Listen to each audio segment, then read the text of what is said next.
Alrighty, everybody. So, I am Henry Confidential on Dial In for Movies, and this is the very first episode of a Battle Royale tournament we're going to have, which is going to be a tournament based on all movies, and we're going to debate and just talk about various topics, and we're just ultimately going to come down to what is the best this, and just move down the line. So what we did is we have 8 competitors for this tournament, and we did a fantasy draft style to make our picks. So everyone has a different pick for each one, and some of them might have gotten a pick that they didn't necessarily want because they wanted another, and so on and so on. So what we have is the first matchup of myself and Zabeeh Raymond, and we have our host here, Malcolm Lay. Unfortunately, he didn't make it into this specific Battle Royale, so he has a completely 100% unbiased opinion. It's just him as a non-factor in this. He's just completely judging this as a judge. So I'm passing it on to Malcolm, and then we are going to get started. What? So Zabeeh won the poll, so he gets to choose the first category. And I'm going to choose Best Director. All right. Yep. So one other thing that just for a sense of advice, however you want to do it, just be like, oh, whoever's leading, let them start off. Just all right, start off and then just go. And once they're ready, bounce back to me for this round, and then just, as normal, just debate back and forth, and then you just let us know when to stop, whether it's for the round itself or just like, hey, you guys are going on a tangent, I need to start hearing more of this, blah blah blah. So at that point, just go. So just let him know he can start, and then we'll start. Yep. So Zabeeh, you can start now. Okay. So for Best Director, I chose Francis Ford Coppola because if you look at his filmography, sure, a lot of people would say that it's fallen off in recent years, but he still created some of the most amazing movies of all time. I don't know if any other director can claim that they've directed as many all-time greats as he has, from The Godfather 1, Godfather Part 2, Apocalypse Now, The Conversation, etc., etc. There's his knowledge of the craft is just unbelievable. And even if you just look at that span of the decade of the 70s, that run of filmmaking is better than any other stretch of consecutive films that any director has ever made. I don't know, I guess I'll just open with that. So. Okay. All right, so you did Francis Ford Coppola. I decided to go with Christopher Nolan. And this, I'm not necessarily basing this argument on current day, I'm thinking all time. And yes, he is more of a current day director because he started in, 90, 99, 97 with Following. And he's just going up to here, and he only has about 10 major movies that we talk about, which is fine, because if you really look at Francis Ford Coppola, he probably only has like 4 or 5 major top tier movies, which they are, as you said, the toppest of the top. But when you think of overall best director, you think of overall filmography. So that's why I'm going to go with Christopher Nolan, because like I said, he's got 10 movies, and some of them may be controversial, but they're all thought about as one of the greats, or at least great of their craft, whether it's as a director, whether they look beautiful, they're well directed, they're always well acted, they're always great cast, because at this point everyone wants to work with Christopher Nolan. They all look beautiful, they all sound great, they're greatly paced. Even a long movie like Interstellar that's almost 3 hours long, the pacing is great. So overall, as a filmmaker, as a director, I think he's the best because he just shows a variety of different types of movies, and they're almost all considered really good. Plus, no one cares about the IMDb, but all of his movies except for 2, I think, are on the IMDb Top 250, which that just shows that the people like them. So they're really liked. I don't think any of his movies are rotten on Rotten Tomatoes, so that's why I'm going to go with Christopher Nolan. Okay, well, first I'll go on getting that IMDb argument. If you want to go on the top 250, Coppola actually has 2 of the top 3 movies on that list. So I mean, that speaks for itself. He's got The Godfather and The Godfather Part 2, which are, I think, 9.2 and a 9.1 or something like that. I mean, other than The Shawshank Redemption, those are the 2 highest rated films of all time from the same director, which is unbelievable. You want to talk about great performances in his movies. The Godfather and The Godfather Part 2, for example, they each got several acting nominations at the Oscars, which I don't think you can say about any of Christopher Nolan's films. So I think that shows that Coppola is also probably even more capable of getting great performances from his actors. He's launched the careers of, or either launched or kind of validated the careers of several actors who we now consider to be all-time greats. Marlon Brando, one of his best performances was in The Godfather. Al Pacino, Gene Hackman, he worked with in The Conversation. He gave great performance. Other guys like James Caan, Robert Duvall, Diane Keaton, even. All of these actors, they gave great performances in a Francis Ford Coppola film, and he either was the one who really launched their careers, or was the one who kind of changed how people saw them in terms of what they were able to do. He brought out the best in like in basically all of these guys.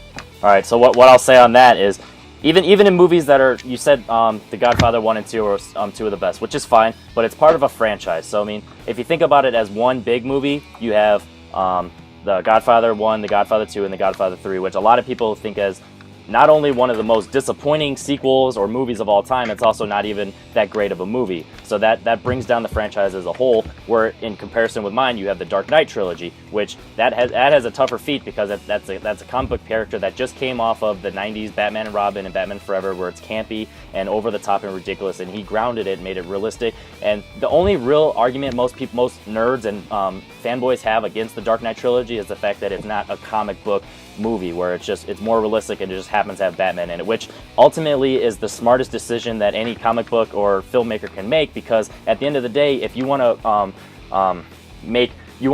appeal to everybody, you gotta have aspects of everything. So it has the comic book aspect, it has drama, it has family, it has love, it has everything that you need. So in comparison to the two trilogies, I would choose the Dark Knight trilogy over the Godfather trilogy any day, as far as more appealing to the more rounded audiences, because the Godfather, it's dated at times. You know, a lot of the wipes and the blur-ins, like the filmmaking itself doesn't hold up. Some of the acting doesn't hold up. Even in the first one, like the scene where Sonny is going to get the boyfriend of his sister, and he goes to punch him, and you can clearly see that he doesn't hit him. And you may argue that the fighting sequences in the Dark Knight trilogy aren't as great, but at the end of the day, you don't ever doubt that they're hitting them. So maybe they're not as great of a fighter, but you see the filmmaking aspect and the quality of it still holds up to this day. And the Godfather necessarily doesn't always. The shooting and everything, it just seems over the top. When people get shot, they're just like, oh, and they're flailing, and that doesn't necessarily hold up. Plus, you know, the 3-hour runtime, it's sometimes that if you have to choose, like, oh, what trilogy am I going to watch? You're going to watch a 9-hour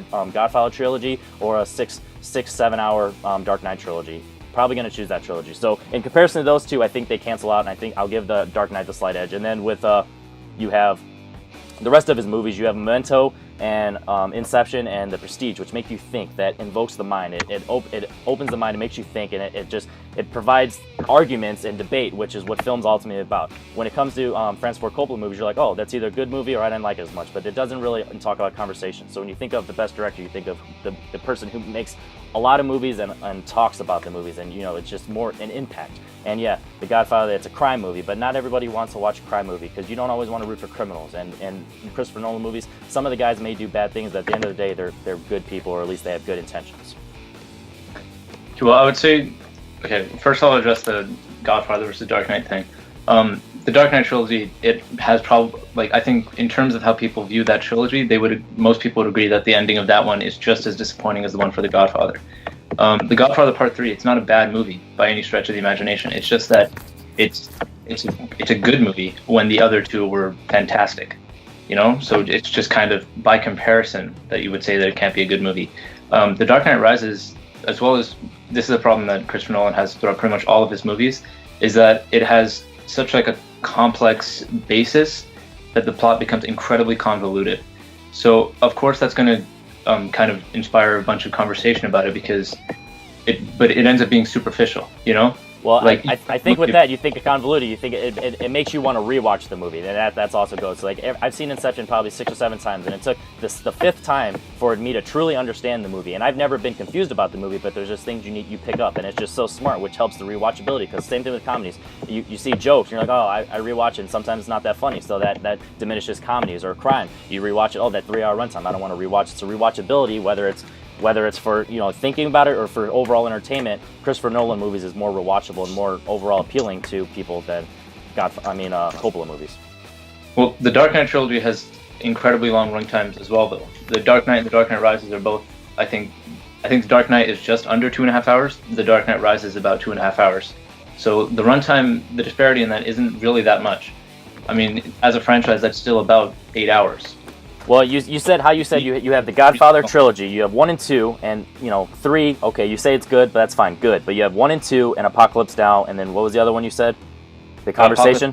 The Conversation. The Conversation. So that's 4. So I mean, if you really think about it, we have Christopher Nolan. We have Memento, which is arguably one of the greatest movies of all time. That probably one of the most underrated movies of all time because it's based in the 2000s. It's really tough to get credit off that because that's just how it goes. Then you have The Prestige.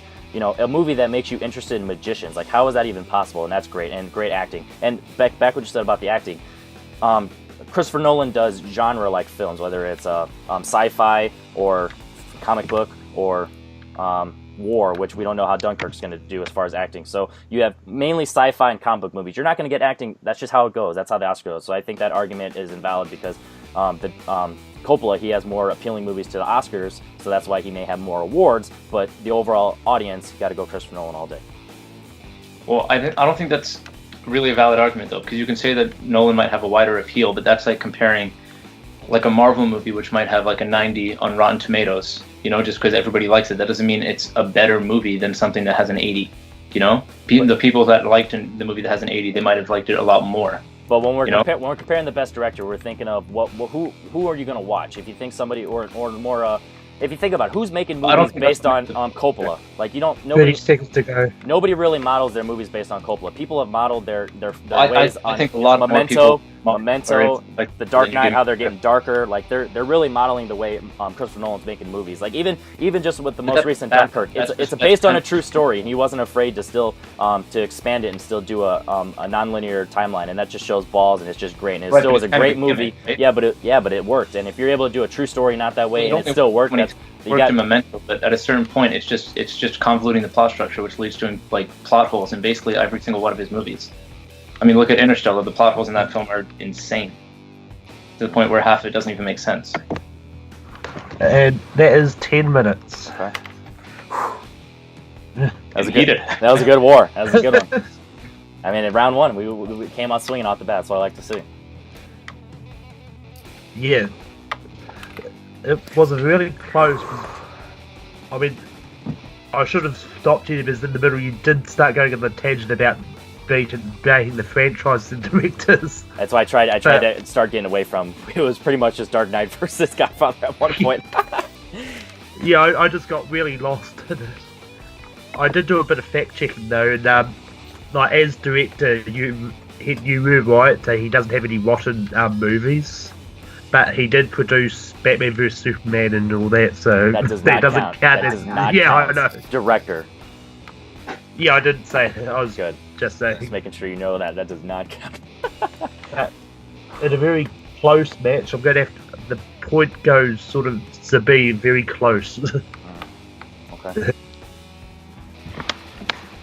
All right, Zabeeh, you won that one. You're up 1-0. So, what's your second question you're gonna go with? Next, I'll go best comic book movie. Perfect. Just to stay on the topic, right? Yeah, a little bit. All right, let us know when the timer's on. And time starts now. Okay, so I start, right? Yeah. Start now, yeah. Okay, so I chose Spider-Man, the first Spider-Man movie with Tobey Maguire. A lot of people criticize this movie based on the notions that it's not as good as the second one, or that Tobey Maguire doesn't make a good Spider-Man. In this movie, though, I think we see he's a great Spider-Man. He has that wit. He's incredibly funny in it. I mean, even if you look at the scene where he first kind of is learning about his webs, like how to shoot them, I think that's one of the funniest scenes I've ever seen in a comic book movie to date. It's lighthearted, but it still is has kind of like a dramatic sensibility. It's never ingenuine. It never sacrifices a drama for the sake of a comedic moment, as we see in a lot of modern Marvel movies. It's really kind of true and genuine. Beyond that, it stays really true to kind of the comic book visual style as well. A lot of people stated that it kind of looks like a comic book, or what a comic book movie should look like, which I think is done really well. And it's not just impressive, but it's also incredibly difficult to do. So I think that's just kind of heightens the appeal of it even more. Beyond that, you have a great villain, Willem Dafoe as Green Goblin. I think he's incredibly underrated in that performance, but he's like the perfect balance between creepy and relatable.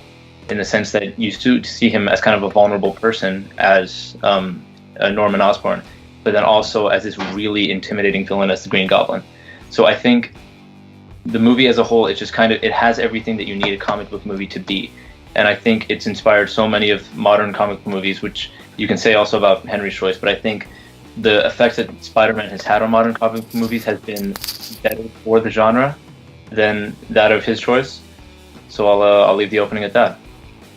Okay, so for my movie, for best comic book movie, I'm going with The Dark Knight for multiple reasons. And let's start off with, as we argued earlier, acting. It's arguably not only one of the best, if not the best performance in a superhero comic book movie, but one of the best performances of all time. And that happened in 2008. And you can use an argument of like, oh, it was unfortunately he passed away, so there might be some sympathy points there. But no, if he was alive and well today, Heath Ledger as the Joker would have still gotten the Oscar, and he would have been in they would have done multiple sequels, probably to a point where they'd have have done it. So, as bad as this sounds, they probably are benefiting from the fact that he passed away, because they were able to one and done. They respected his wishes and they respected him as a person, didn't put him into the Dark Knight Rises because of how great he was. They didn't want to bring it down and Tarkin in Rogue One and CGI his body. Like, it was just straight respect. It's probably on the Mount Rushmore of acting performances of all time. So just starting out with that. But at the end of the day, the movie is not just the Joker. Like, you got Two-Face, and I've watched this movie multiple times. He came in at about an hour, or at least when it happened, about an hour and a half in. So over an hour of the movie is involved in Two-Face and Harvey Dent. So they brought it up. A lot of people argue like, oh, this movie, they just shoehorned him in and it's not as good, he's not as appealing. No, they brought it up all the way because it's called Two-Face for a reason. He's Harvey Dent and he's an evil guy. So they really build up Harvey Dent as a character in the first half of the movie, and then the second half they make that turn with an unfortunate tragedy of what occurred. And what do you know? It was all because of what the Joker did. And there, you can say that there's multiple times that, oh, if it wasn't, it's all convenient timing, like this happened because of this, or at the end of the day, everything happened and everything had to be perfect, which you can say that about any movie. So I don't think that argument works well of like, oh, that, it's all convenient timing, it's all plot, it's all lazy writing. Because the fact, everything that the Joker did was just probably one of the smartest villainous plans ever. And he ended up getting everyone to turn on Batman, which now I'm going to talk about Batman. The best Batman we've ever had in Christian Bale as the Dark Knight, and it all started with what happened in Batman Begins, where he's mainly Bruce and he's becoming Batman. But here, he's Batman the entire time. He's smart, he's detective, he's able to find fingerprints off of a bullet that went through a wall, and just how smart he is. He has all the technology. He's classy as Bruce Wayne. He's buying hotels and he's buying, he's doing everything. He's being flashy. He's being a jerk.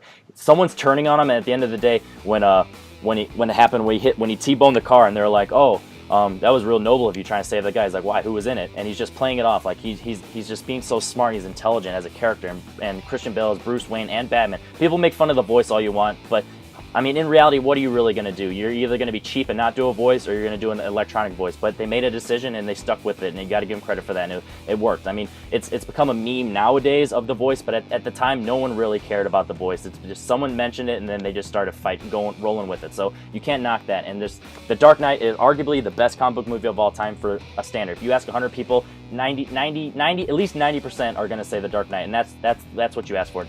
Maybe 1 or 2% is going to say Spider-Man, because that's not even the best movie in its franchise. Okay. Well, first, I'll talk about Heath Ledger's performance. I do think it's a good performance, but I think it's incredibly overrated. For one thing, I know, it's blasphemous, but the thing is, you only see the Joker as doing one note the entire movie. You see him as this kind of crazy guy, but beyond that, you don't see anything. There's no character development, there's no character arc, and I get that that's kind of the point, but I mean, you can only get so many points as a performer for just doing one thing with a character. Even if you just compare the villains, Willem Dafoe, he might not be as creepy or as kind of, he doesn't steal the scene the way that Heath Ledger does, but his character has so many different dimensions to it that as a character it's stronger. Sure, the performance of Heath Ledger might be better, but it's not the performer that makes the movie, it's the characters. The character of Green Goblin is a better character than the Joker is in The Dark Knight. I can say the same thing about the protagonist. Spider-Man as a character is a much better character than Batman is in The Dark Knight. You see Batman, you see Bruce Wayne kind of do these things, and he's kind of heroic, and of course he has to make difficult decisions, and he plays that really well. But Peter Parker is much more complex because he's a kid who doesn't always know what the right thing is to do. He makes mistakes in the movie. and he has to live with those mistakes. And it all comes back to that kind of, I mean, the mantra that's now so overused, with great power comes great responsibility. But the movie kind of uses that as a central theme so well, because the Green Goblin has a totally, he does what a perfect antagonist is supposed to do for a movie. He has an opposing view that from the one that the protagonist has. And you can see that from like when that scene where he kind of kidnaps Spider-Man and traps him on the roof, not traps him, but has him on the rooftop, where they talk about their different views about how to use their power. Green Goblin wants to abuse his power and kind of, not rule the city with it. Spider-Man knows that he has to use them for good, right? All right, so you kind of have the perfect dichotomy between the characters, where the protagonist is pushed to his limit from the perfect antagonist that opposes his view. All right, so Sam, with that, you say the Joker doesn't have any arc. Well, yes, he does, because the whole point is he says he's a man without a plan. But at the end of the day, he has one of the smartest plans ever. He's all about anarchism. That's not an arc, though. Because it's showing that he's able to grow as a person. At the beginning, he looked like he was just a guy just out to steal money, out to become the head of the boss. But at the end of the day, it did a full circle, and it showed at the end of the day, Joker just wants to play with Batman. And yeah, he's evil and he's dark and he's not afraid to murder. But at the end of the day, it's all about him and Batman. It comes back. Yes, it does, because when you see them going, it's at the end. He even says the line. He's like, "I'm not going to kill you. What would I do with that? He's having too much fun." Like, that's his whole point. He's like a man child. He's having fun. He's so quirky and stuff, and he's so witty. He got himself locked into prison on purpose just so he can break someone out and cover his own tracks. That's just so smart and villainous, but it's not over the top. At no point did you ever look at and he's like over the top. Harry Osborn, Willem Dafoe, he's over the top, and he does stuff like that. It's so over the top. It's campy, and the Sam Raimi, he's a great director, but it showed off. And it's at no point when you look at the Dark Knight movie did you ever be like, oh, that is Christopher Nolan doing Christopher Nolan. So we argued like, oh, with the timelines, there's no bad timelines in this one. How he even was possibly did that. Like the whole thing with the boat. How could he have with his how big is his team? How elaborate is his network of people that he's able to just break into wherever he wants on a whim? And you don't ever see any of that. And I get why you don't show any of that, but the way that it's portrayed, it doesn't make any sense. It's like he gets to he sets two boats, puts bombs on them both. He has these triggers and everything. The entire plan, while it makes for an interesting scene that's compelling to watch, it doesn't make any sense. And if any of the viewers, which a lot of them do, if any of them notice that the plan doesn't make any sense, then the entire thing kind of falls apart. Because then you spend the entire duration of the scene just questioning it rather than being carried by it. The whole point is the fact it's you have a group of criminals and a group of regular people, and the main thing is the criminals are definitely going to murder the regular people, and the regular people are definitely going to kill the criminals because they had their chance. And the fact, it was the whole message of the people. We're all people. We're all the same. They didn't do it to us. We're not going to do it to them. At the end of the day, deep down our cores, we're all good people. They even had that quick potential twist where he's like, here, you can't do it, I'll do it. And the criminal, he throws it out the window. Because at the end of the day, that's what they know. They know who they are. They know they made their mistakes. They're like, all right, our fates come to us. And the people are like, we're not God. We're not going to make their decisions. So it just shows how good the people are. And that turned back on the Joker. His plan was to show anarchy. He's like, they were just too weak to do it. It's not about being too weak. At first it looked like they were too weak, but at the end of the day, the guy, he had his chance, and he was about to push it, and he sat down. So he's like, no, this isn't right, because we're people. We stand as one. We're all people. There were a bunch of guys who were why should they die instead of us? Yeah, but that was at the beginning. But that's natural. That just shows, because that's more realistic. It shows that that's how it would really be in real life. Because everyone in that situation, everyone has the mindset, him or me. And at the end of the day, they finally decided it is not me.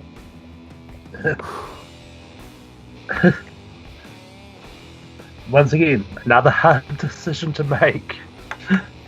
And once again, tangents really went off to the villain's side.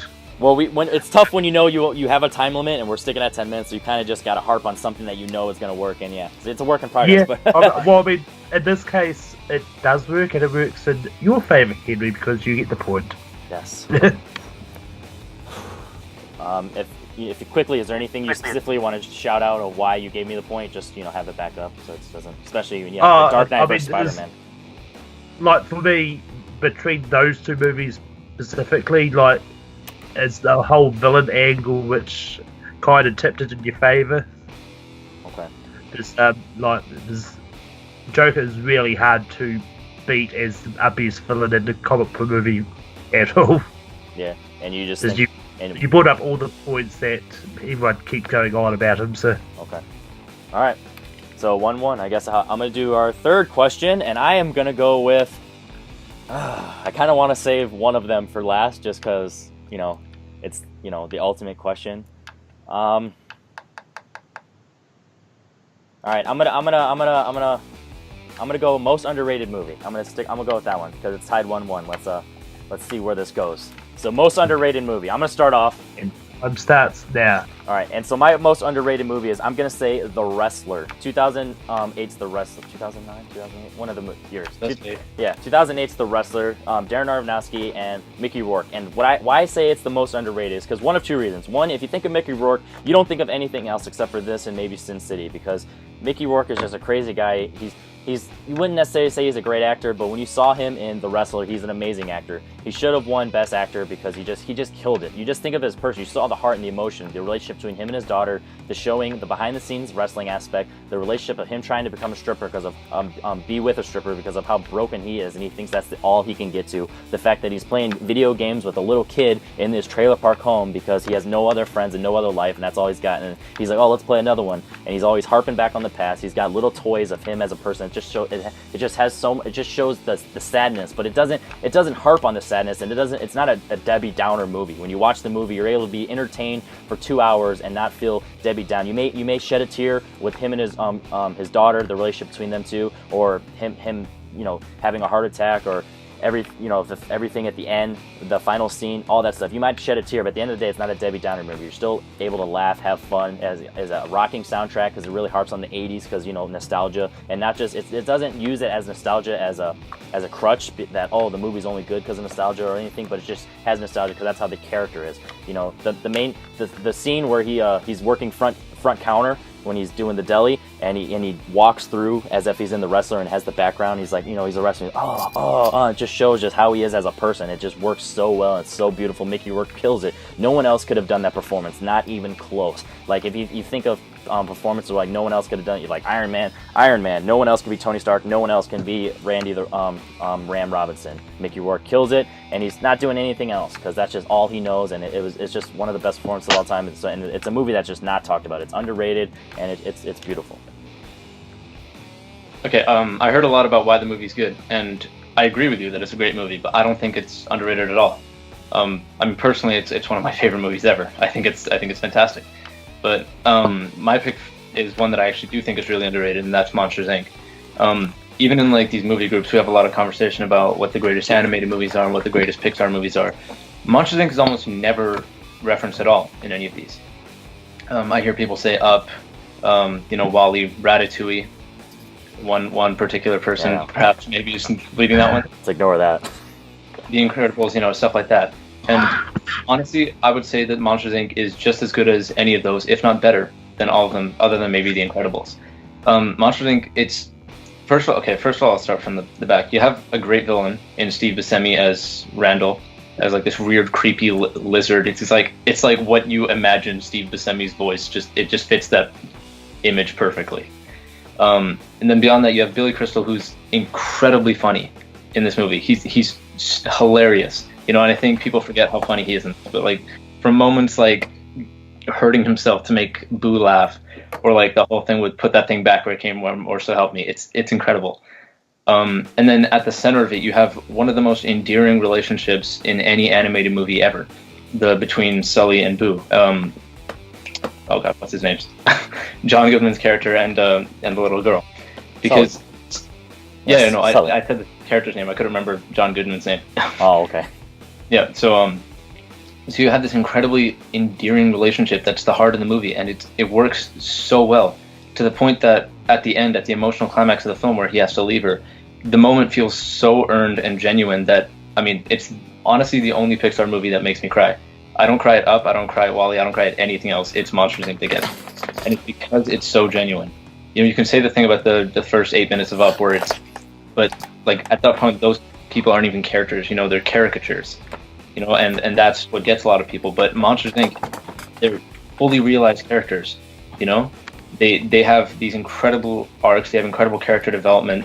Every major character learns something or progresses to some point where they weren't at the beginning of the movie. They all go through some change. There's clever plot twists. The plot is so tight and well constructed. It's paced perfectly to the point that every beat in the movie, whatever the director wants you to feel, you feel that when you're supposed to. Okay. And at the end, it ends up being one of the most complete animated movies, one of the most like fully realized animated movies I think I've ever seen. Okay, so I'm going to go on that, and I don't want to harp on this fact too much because I don't want it to seem like a cop-out, but Monsters University shows that the overall world that they have in there is not as tight and as great as it was. It's a really good movie, and it works and for what it was, but when it shows that if you want to expand on it, it's not that as appealing of a story, or if it's more of a one-off. Whereas The Wrestler, you know, it has the nostalgia fact where it's like wrestling. People, when you think of wrestling, you're like, oh, that's only going to appeal to me. So that's why I feel it's underrated. Because like when you think of The Wrestler, like, oh, wrestling, because it's either one of two things: fighting or sports in general, and it's not going to necessarily appeal to people. So it wasn't as watched. It's critically acclaimed, yes, but when it comes to topics, being in the conversation of overall movies or overall performances, like Mickey Rourke, The Wrestler is never in the conversation. It's not even in the conversation for best sports movies because of the fact that's why I think it's also underrated, because it's not even up there as far as its own genre, let alone all-time movies. It's just hard to categorize, you know? It's not something about the quality of the film or what people think about the film. I know, but that's why I think it's underrated, because it's not talked about. Like, it should at least be talked about in the all-time sports movies, and the fact that it's not even talked about in sports movies shows that it's underrated. That's because people don't think of it as a sports film just because it's a true drama. You know, you consider it to be a drama film, not a sports film. But then it's not talked about as character pieces, as all-time performances, because like I said, Mickey Rourke kills it. Marissa Tomei, she's an Oscar award-winning actress, and she's in that, and she has a great performance, and they don't talk about that. So there's just supporting all. Yeah, but there's just supporting all of that. There's everything there that should be talked about. It has family, like I said, it has comedy. It has everything that you have that you should be talking about. Or it's not even talked about movies of the last 10 years. If you ask, and especially like you said, talking about in our groups, you ask people like, what is one of the best movies? What is the top 10 movies in the last 10 years? The Wrestler is not on any list except for like people like me and maybe even you. You said, well, honestly, I would say, okay, well, I mean, I do love the movie, but I would say it doesn't deserve to be on the top 10 of the past decade or anything like that. Even in just the years surrounding it, there were movies that were a lot better. There Will Be Blood is much better. No Country for Old Men was much better. And that's why I think it's underrated, because it should be in the conversation of one of the best movies, because like I said, it has family, it has heart, it has a character that you surround it. It has one main character. Yours has a supporting cast. The Wrestler doesn't have a supporting cast, and your guys able to carry. Cast. Well, you just said that The Wrestler has a supporting cast, and like Marissa Tomei and all them. You have. I'm talking about like yours is a supporting cast where it focuses on multiple people. It doesn't look in the first person of Marissa Tomei's character or the daughter. Everything that you talk about other characters, it's involved with Mickey Rourke's character. Yours, you see Sully by himself, you see Mike by himself, you see Boo, you see Randall, you see the old lady who's in the office. You see all these people by themselves. By themselves, though, it's like miniature moments, even. But then you think about it, you're like, you think who's the main character of Monsters Inc. It doesn't have one because it has a full cast, so it has more support. But absolutely, it's the main character. The main character is Sully. I don't think anybody would contend that. You have plenty of people that would contend that the main character is Mike, or the main character. There's no main character. It's both of them. It's a buddy cop movie, like. So, and the fact that it's not even the best in Pixar. It's not even top 5. You have all 3 Toy Story movies. You have WALL-E, which it wasn't up there for Best Picture. You have Finding Nemo. It's not even in the top 5 of Pixar. So I mean, it's underrated in the fact of I'm saying it's underrated in the fact that maybe people don't think of it as a good movie, but it's not underrated because of the fact it's not even one of the best Pixar movies. So I mean, you think it doesn't deserve to be in that conversation for best Pixar movies, let alone animated movies. Those other great Pixar movies, it compares really favorably. No, I mean, not beyond the first 8 minutes of like kind of having this really. But I'm talking about not even including Up. You have the 3 Toy Story movies. You have The Incredibles, Finding Nemo, and that's at least 5. For me. For everybody, you think of underrated, you're thinking the mass majority, and everyone's gonna say the 3 Toy Stories over Monsters Inc. And then you have to come. You have to show better than the sequel for Monsters Inc. You know, like you said, Monsters University wasn't very good, but that doesn't lessen how good Monsters Inc. was. It kind of does, because when you think of them, you're like, oh, at no point you're like, where did they come from? But unfortunately, you have to see where they came from, and it's not as interesting. And you may be like, oh, well, the characters. It's not as interesting, but that doesn't matter. If Monsters University came first and then Monsters Inc. was second, then you can use that because it bettered it. But it got lessened because of Monsters University. The characters aren't as great as we thought they were. It's not as funny. The relationship's not as good. Forget about Monsters University. It's all about Monsters. No way, because you think of Monsters University, like where did this come from? How did they get like this? Oh wait, I know, Monsters University. If they made a sequel to The Wrestler and it was terrible, that wouldn't make it a worse movie.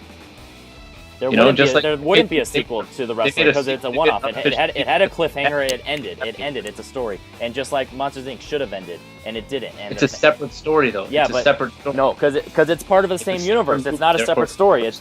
But I'm saying it lessens the fact that the concept of Monsters the Monsters universe isn't No, as great here's because the thing. It lessened your opinion of the first movie, but that doesn't make the first film any less. You know, well, when you think just like how other Pixar everything, sequels- every movie is opinion based. So if opinion, that's why people think of Toy Story 1 still, right? That's why people still remember Toy Story 1. If they never made Toy Story 2 and Toy Story 3, people wouldn't talk about Toy Story 1 nearly as much because it wouldn't be because the animation's different. be There's your nothing recent about memory. Monsters University It that, wouldn't be in that your was recent game memory. changing. Nothing No, you about have it was nothing game to changing. do- All the other that- Pixar movies enough have heart. people's They all memory. look beautiful. They all have good villains. So nothing about Monsters Inc. is different. You know, they all have comedy. It just retreaded everything. It's know? not about it And being next different. It's time- about it being better. It's about it being more genuine than any of those. Was that time? Yeah. It is time. Woo! That one was heated because it's you have to win it because this is just strictly opinion because this is so open. It's woo, we brought the fire. Knuckle touch via internet. Though. Yeah. Yeah. I mean, this ended up being a very close match, and it was very hard because I actually don't consider either of them underrated. Yeah, this is tough to say. But yeah, Zabeeh just barely edges out, and the reason for that was you did go on about Monsters University quite often, which has not really any impact on Monsters Inc. Fair enough. All right, Zabeeh. Here's the deal. You're up 2-1. The next one, you could win it, or we can go to the 5th question. So potentially only one question left, or potentially two. I'm gonna pick Best Actor then. Perfect. Yeah. And time starts. Okay, so for Best Actor, I chose Robert De Niro because when I look at who the best actor ever is, I think there's certain things that you have to hit, and he's one of the only people that I think actually does this. For one, you have to have an incredibly wide range of the kind of roles that you can play, which he does. We see him in stuff like from Raging Bull, where he plays a boxer, to Taxi Driver, where he plays this like weird kind of like, I don't even know how to describe the character. From Goodfellas, he's playing this like really hardcore mob boss. He's incredibly intimidating. And then you see him do something like Meet the Parents, where he's incredibly funny as well. You know, he hits basically every basis that you want an actor to hit. And I think one of the things that he's had one of the greatest performances, or some of the greatest performances of all time.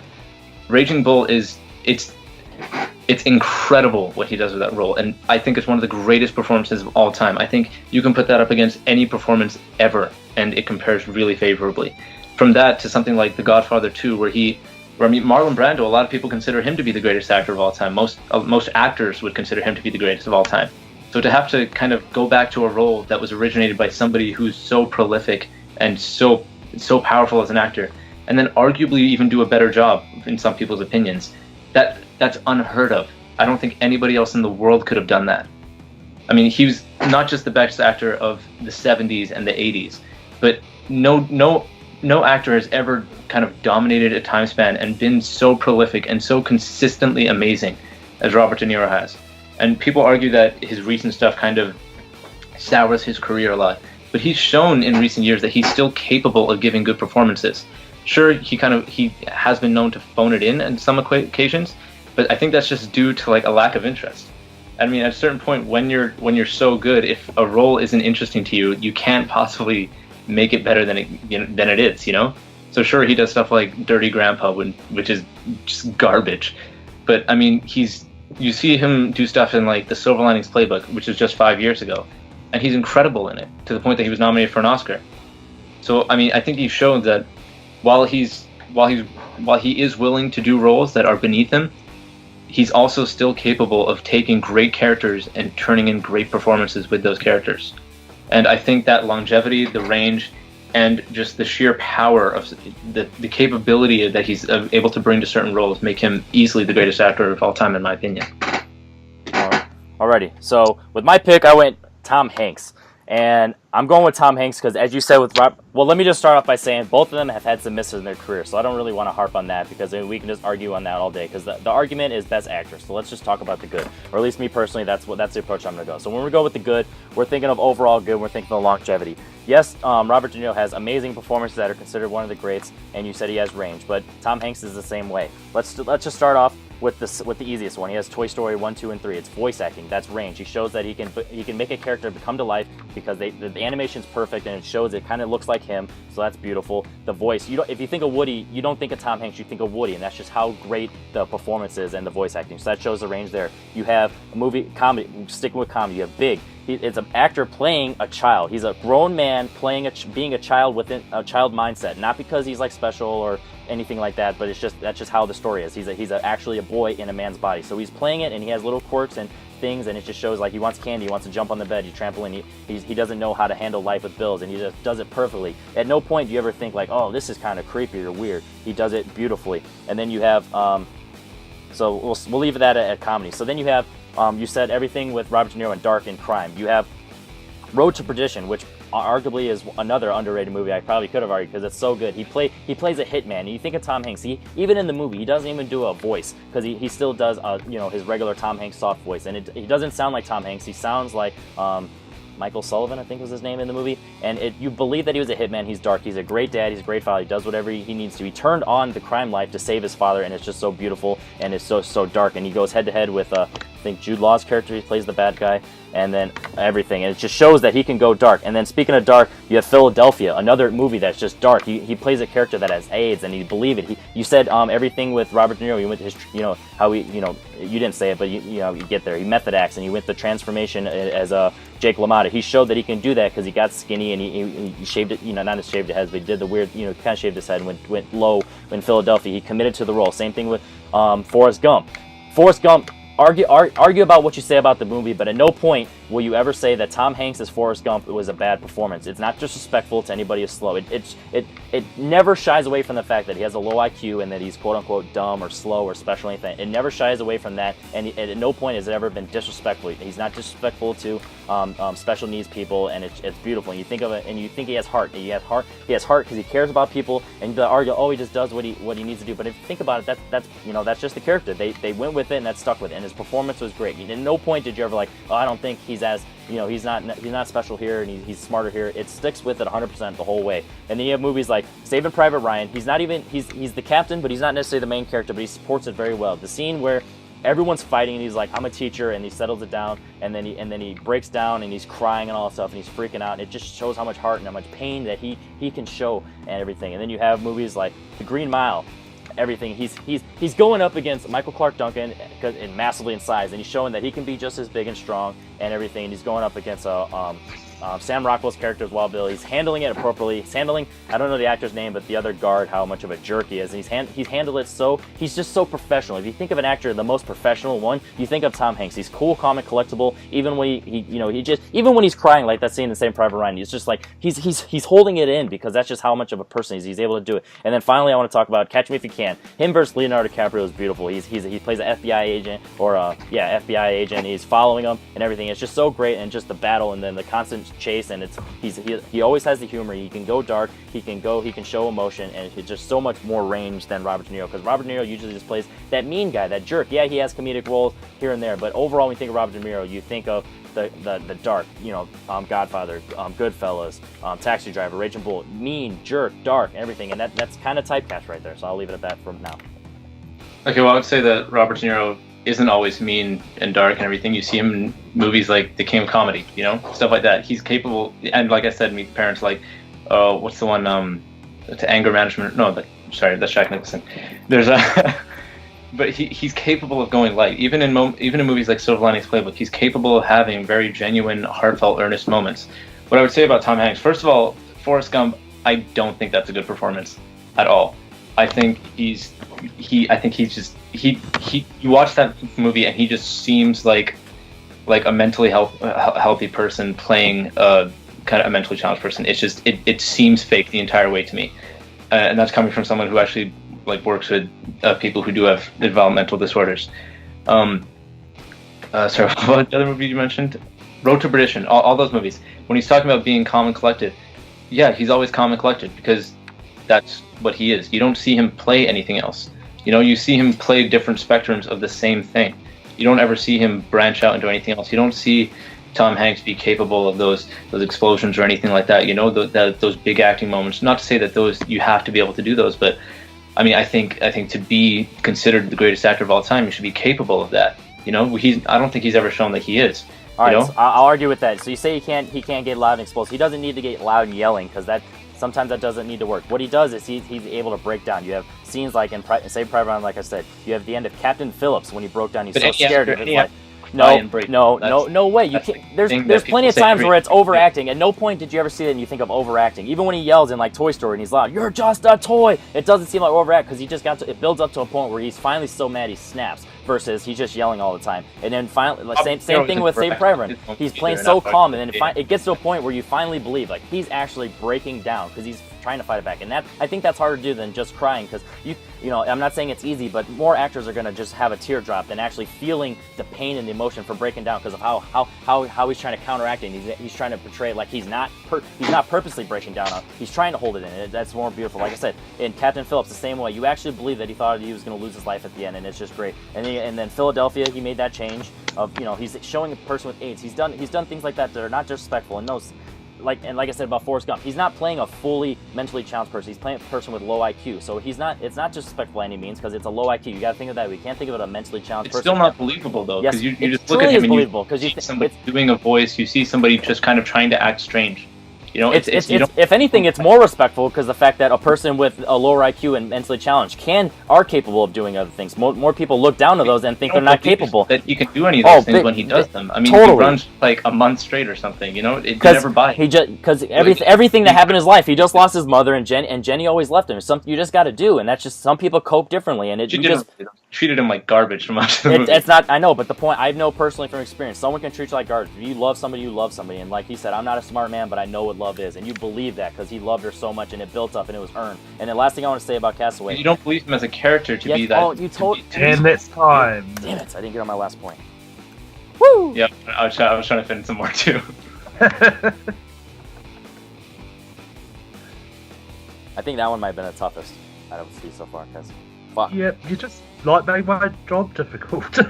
I found myself leaning into the frame more to like. It's like let's because I want to make sure I'm right and getting it in. It's like fuck, that was a good one. Because like I said, that's why I didn't want to get on any bad. Because I mean, it's too easy to take cheap shots. Like, oh, Robert did this. I didn't even want to get on that. We're talking about the good. Let's argue. Let's fight the good. I don't want to get on the bad. Exactly. It's not like if it was about the actor that was most consistent, you'd pick like Tom Cruise or something. Exactly. You know. It'll be both great actors, like so.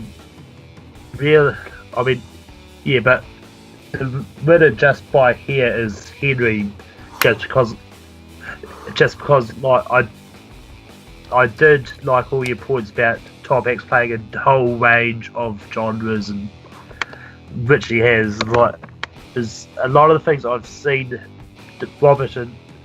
It has mostly been crime or comedy. I mean, no doubt he's played other roles, but like his main ones seem to be in those areas. All right. So I guess that goes the final question. We'll hear in the comments if it sounds like, oh, let's just get the final question. But I think that was as well earned. Could have went either way, and both of us could have won either round each time. So with the final one, the ultimate question: what is the best movie of all time? So and Tom starts there. All right, so the choice I picked is, as you said earlier, the IMDb Top 250 #1 movie is The Shawshank Redemption. I don't even want to harp on that because that's just too easy to cop out. What I'm going to do is Shawshank Redemption. You have Tim Robbins and Morgan Freeman. They're the co-leads, and at no point did you think Morgan Freeman stole the show. At no point did you think Tim Robbins stole the show, and that's the point because it's friendship, it's heart, it's hope, it's faith in each other and faith in humanity as themselves. Like we can get to the end of the day, no matter everything, all the crap that's been to us. And then you have Tim Robbins' character. Without spoiling too much, everything, the reason that it happened to him is for one reason, not for the other. But at no point did he try and really get on that. Like he just accepted his fate because he's such a smart man. He understood the system. He knew that there's no winning. You can argue it and you can put yourself in a worse situation. You can accept it and just obviously do what he did later on in the movie. And then you have Red.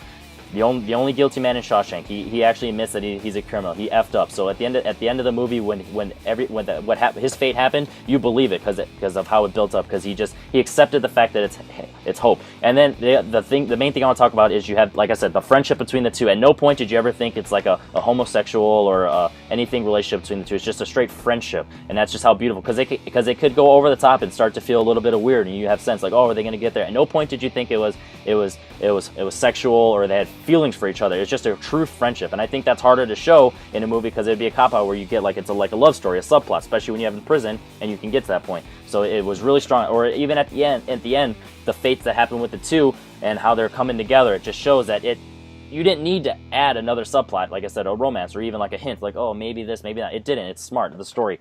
And then you have all the scares. To everything Tim Robbins went through with the sisters, it was scary, you know, because how realistic that is, but it didn't go over the top. You didn't have guys holding their pockets or do prison cliches. You had Red, he's a guy who can get stuff, but it didn't look. It seemed real because he's trading cigarettes to guards and everything. So it's all believable. It's beautiful. The cinematography of the movie is great. All the scenes of the zooming in and the zooming out of the prison just looks beautiful. It looks real. It's a great set. You have it uses Maine. Yeah, it uses Maine really well of how dark and gloomy it is, but it's not like Seattle gloomy where it looks like it's gonna rain. It's just dark. The color palette's beautiful. The acting's great. The story's great. The redemption is perfect. And Shawshank Redemption, my number one. Not my number one, but the number one. Okay, I would say. Okay, actually, let me introduce mine first. Okay, so I picked Casablanca, which is widely considered to be the best written film of all time. I've actually looked this up, and a lot of sources will claim that Casablanca is considered to be the greatest screenplay ever written.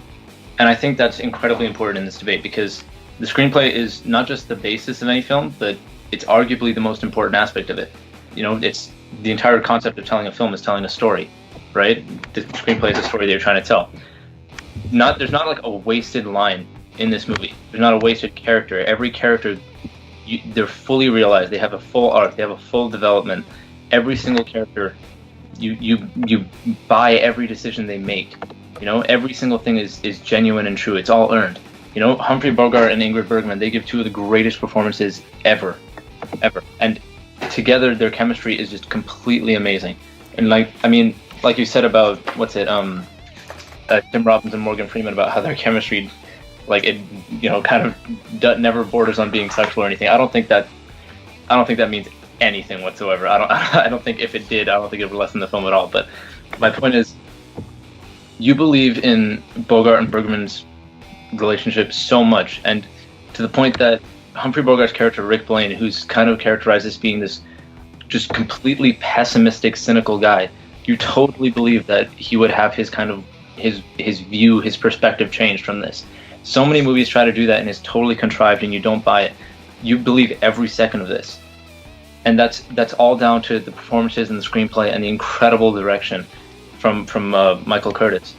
But it's just every moment of the movie, there's not a misplaced frame in it, and it's not just. What's amazing about it is that it's set in World War II. It's set at the same time that it was made in 1942, and a lot of movies that are made in that period or made in kind of historically significant periods like that, they're only significant to those time periods. Casablanca is completely timeless. You know, it uses the setting perfectly because it doesn't use it as a crutch. It doesn't use it as a basis to only be relevant for a certain time period. It's timeless. You could watch it now and it would fit. It would feel like you wouldn't even relate to the love story. You would relate to the social and economic setting of the film.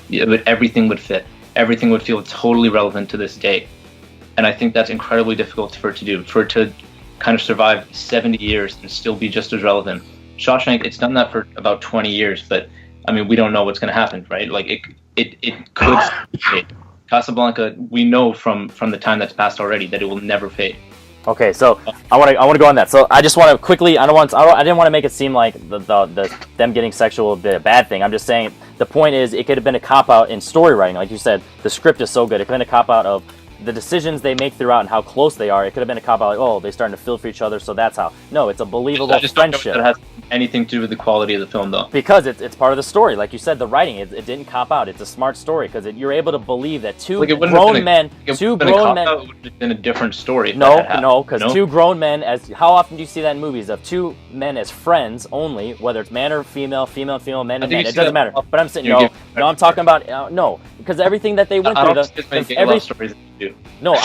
I'm saying what I'm saying is the script is so good that they were able to just strictly become friends and go out of their way to help each other out, and without knowing each other before the prison. When you get into prison, you don't go through the things that you go in regular life, because you're not having, going to ball games and drinking beers. You're just looking at each other in a prison and in the yard and all that stuff. So it's a different setting. So the fact that they were able to build up a friendship is just so beautiful, and it's just so believable. Batman v Superman, you weren't expecting them to like get together at the end. That doesn't make it a better movie. No, what I'm saying is, in comparison, because I'm not even letting you use that as an argument, because that you're just going to go off. So Shawshank Redemption, you have side characters like Brooks. The fate that happened to Brooks is beautiful. You have the sisters. They were such bad villains that when what happened to them, you're like, bam, I hate them so much, and that worked because it's believable. You have the guards, Hadley, and the warden. At the end of the day, that was great. And you had the warden. I'm just gonna split. I don't care. He was like, I would rather shoot myself than go to jail because of everything that I know how bad it is, and it showed. It's so smart. And you have Hadley.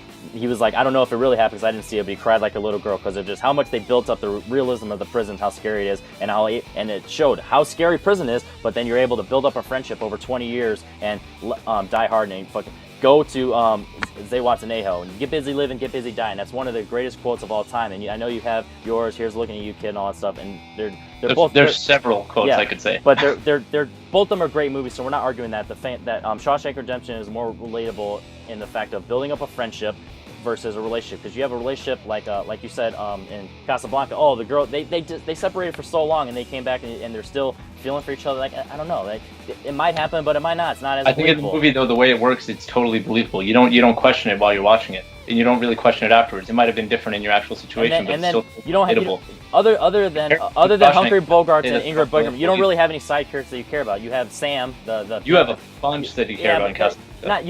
They're entertaining and they're enjoyable to watch, but you don't necessarily care about them. There's Renault, there's you have the guy you don't care about them. That's what I'm saying. Like they're interesting, they're fun, but if they die, you don't care. That doesn't build. Yeah, they're important and they're interesting, but I'm talking about you don't care about them. Here you have Brooks. No, what you're saying is that you don't remember them much. Yeah, they're not exactly. That's another thing. They're not as memorable. That's from 70 years ago. That's from 70 years ago. No, it's not about that, because that argument's irrelevant. Because 20 years, 70 years, that doesn't matter. The side characters in that, they're totally one note again.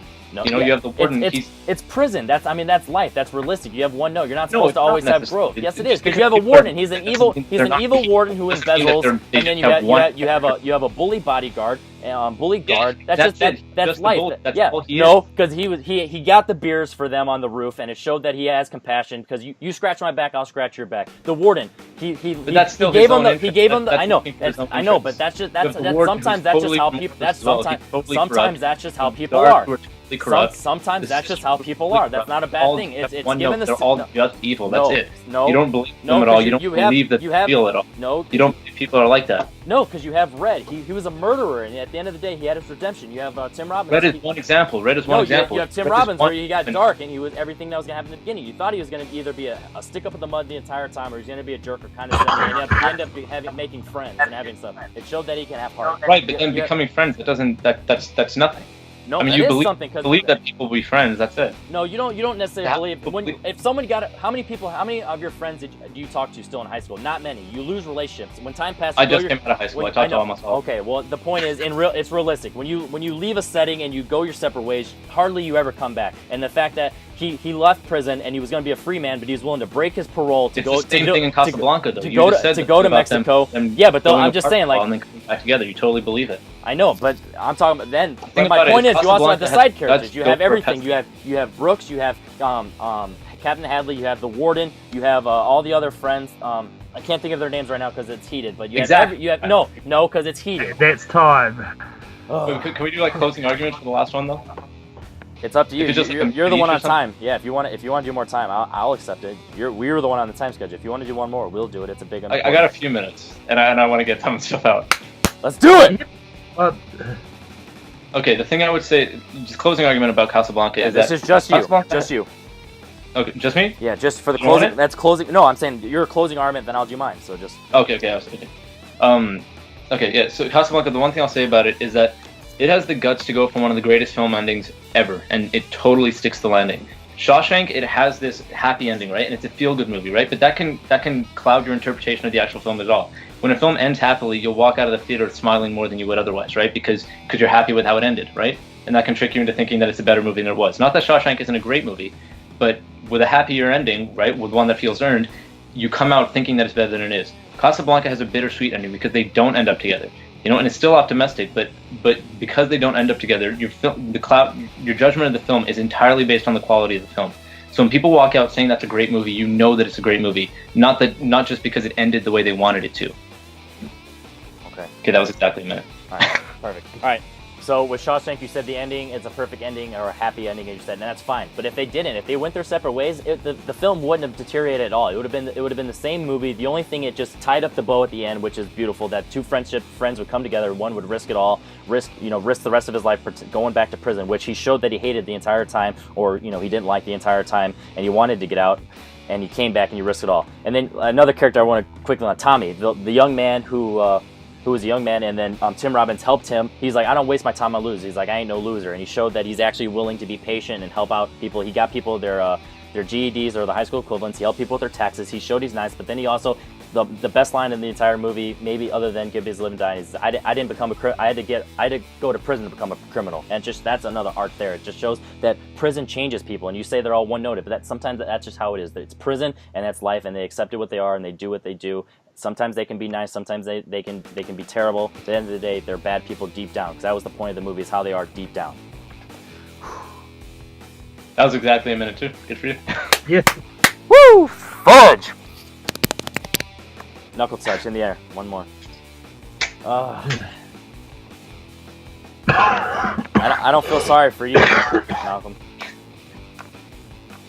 I say the closing argument did help you make it closer than what it was. Zabeeh. But yeah, I mean, I like both your points and all your Headspace and Shawshank, because they're both valid and they both worked. But just by a point, the winner is Henry. Woo! Oh my god. And I know when I predicted this, I didn't predict Henry, but yeah. Holy Good job, cow. man. Did you write notes? Can we see them? Like what you wrote or anything? If you want to reveal. I didn't really write notes. I just did a tally chart of points. Can I see? I'm curious. Just to show, like, man. That was... I didn't really write notes. No, yeah, tally. That's what I meant. Tally. That's how I do it. Ah. You may type the notes and it shows because it shows what each thing goes. Wow. Yeah. Woo! Well, that was fun. I was nervous because man, Shawshank. I don't want to lose a Shawshank, and I've only seen Casablanca once, so it was really hard to argue against it. I know it's a good movie. I know it's a well loved movie. So I couldn't really get into details and argue it. So I got lucky with that. I just know Shawshank so well. Like I said, the only reason I didn't get the character name was just because of pressure. I was just like, oh, there's only one character I forgot. And it's Yeah, totally. Yeah, I can't think of his name right now. Anyway, still, because I'm so heated. But wow, holy shit, that was fun. I'm moving on to the next round, and I think I got the winner of. Oh, that was a big upset too. I was the 7th seed. Holy cow, that was man. we went 5 rounds. I feel crazy. I got the winner of Jacob and Evan. So no, I'm sorry. I got the winner of Chris and Lucas. So that'll be interesting because Chris, 2 commissioners going. Me and Chris, 2 commissioners going together, or Lucas. Lucas. I hate him so. Such a loudmouth. So that'll be fun. Wow. I think after Chris's last match against Lucas, he hates Lucas as well. Right. Everybody hates Lucas. Let's team up against Lucas. Zabeeh, you did really good, dude. You had me nervous. And then you kept harping on the things like, oh, the love story. Don't quit getting me on things, and because that's something like Evan will do. He'll get on one point and he'll make it look so bad that it just cancels out the rest of the argument. No, fuck that. I'm not gonna fall for it this time. So that was a good strategy. That was, man, that was a lot of fun. Malcolm, I hope no one hates you on your judging, especially because Zabeeh was the higher ranked person. So automatically, if there's no brackets, but if there were brackets, this would be a bracket plus. So it's like, holy cow. And then also because it's my thing, I don't want there to get any controversy there. I'm glad you showed your notes and it showed like, hey, you believe one way or the other. And if I was a judge, that would have been a tough one to judge because I think I probably would have said you for Coppola. I agree, not because of just the argument. Like you were able, I think you had some good ones, and it's just hard to go against Coppola over Nolan. It's just sometimes. Yeah. I think I definitely got you on Dark Knight, and I think maybe you for the Monsters Inc. You maybe would have got just because you were able to get the whole points. I mean, either way, it would have went either way, and I hope people comment below what your decisions were. if you think it would have went out this way, if it should have went to the fifth round or what, and let Malcolm know how he did, because he's not in this tournament right now, so he might come back for more hosts. So let us know if you like Malcolm as a judge. And hey, Zabeeh, thank you very much. Malcolm, thank you very much. Congratulations to me. I'm going on to the next round, and this is the Battle Royale for World War movies. I'm Henry Confidential. I'm not technically hosting, but I guess I'm shifting back in that hosting spot. And this was a lot of fun. I hope this works out. The second episode of World War movies, the pilot episode. It's definitely a different format, but I think this is going to be a lot of fun. Thanks, everybody. Bye.